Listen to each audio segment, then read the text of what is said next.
ইবনে আব্বাস রাদিয়াল্লাহু তাআলা আনহুর মত অনুযায়ী 3 ভাগ করা উত্তম, তবে এটা আবশ্যক নয়। আপনি 1 ভাগ নিজে খাবেন, 1 ভাগ আত্মীয় স্বজন প্রতিবেশীদের দিবেন, আরেক ভাগ গরিব দুঃখীদের মাঝে বন্টন করে দিবেন, এটা উত্তম, কিন্তু এটা আবশ্যক নয়। পুরো গোশত যদি আপনার লেগে যায় আপনি ভোগ করতে পারেন, আর যদি আপনার কাছে অতিরিক্ত গোশত থাকে এটা আপনি আত্মীয়দের দান করুন, গরিব আত্মীয়দের আপনি উপহার দিন, গরিব মিসকিনদের সুবিধা বঞ্চিত মানুষদেরকে আপনি এগুলো দান করুন।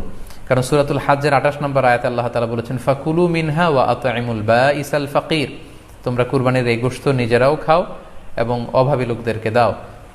এবং সহিহ বুখারীতে আল্লাহ রাসূল সাল্লাল্লাহু আলাইহি ওয়াসাল্লামের একটি বর্ণনা, আল্লাহ রাসূল সাল্লাল্লাহু আলাইহি ওয়াসাল্লাম বলেছেন, কুলু ওয়া আত'ইমু ওয়াদ্দাখিরু, অর্থাৎ কুরবানির গোশত তোমরা খাও, ওয়া আত'ইমু মানে অন্যদের খাওয়াও, ওয়াদ্দাখিরু এবং তোমরা এটাকে প্রিজার্ভ করে রাখো বা জমা করেও রাখতে পারো। অর্থাৎ আপনি চাইলে ফ্রিজে রাখতে পারবেন, আপনি পরবর্তীতে খেতে চাচ্ছেন আপনি রাখতে পারবেন ইনশাআল্লাহ। সো